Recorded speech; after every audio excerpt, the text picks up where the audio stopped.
Le Grand Matin Sud Radio. Bonjour Elisabeth, bienvenue. Bonjour Cécile, bonjour à tous. Oui, alors Elisabeth, avec vous, on va rembobiner un petit peu le discours du président de la République, si je puis dire, parce qu'on n'a pas bien tout compris de ce qu'il nous avait dit lundi soir, et vous notamment aussi.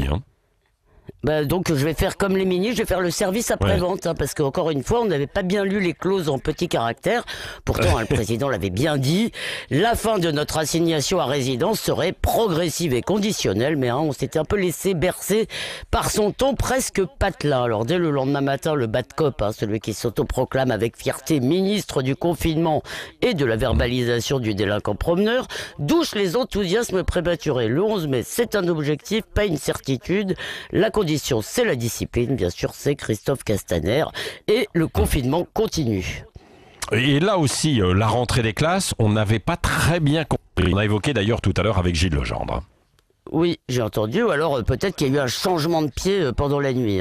Là encore, le président l'avait aussi dit, progressivement, c'est le maître mot. Et toute la soirée, des syndicats d'enseignants et de parents se sont étranglés d'indignation.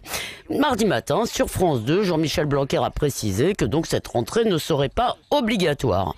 On comprend au passage que l'objectif n'était pas pédagogique mais économique, et qu'on lui a demandé d'ouvrir en quelque sorte une grande garderie pour que les parents puissent retourner au boulot. En attendant, l'école facultative, ça c'est une bien belle invention qui a dû avoir beaucoup de succès dans les familles. Ce serait chouette d'ailleurs d'inventer aussi le travail facultatif.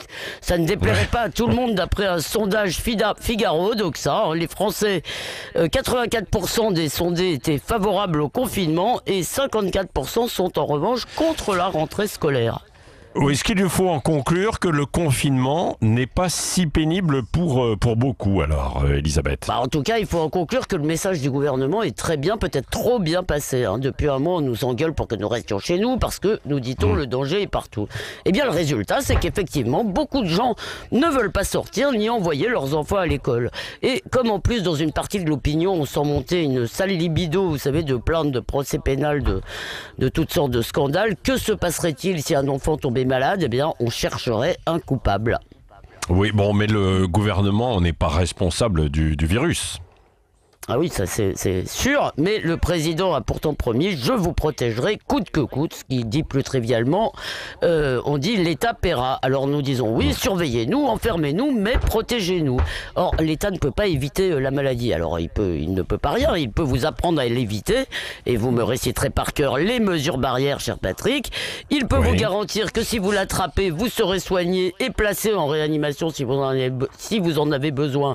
Ce n'est peut-être pas très folichon, mais ce n'est tout de même pas rien, et il peut, parce que chez nous c'est le grand luxe, il peut participer à vos dépenses quelques semaines durant si vous avez cessé le travail. Alors ce que l'État ne peut pas faire en revanche, eh bien il ne peut pas vivre et travailler à votre place. Nous ne sommes pas des enfants qu'on doit assister en tout. Alors en attendant le jour où nous boirons enfin notre café au bistrot, obéissons au président, réinventons-nous en adultes par exemple.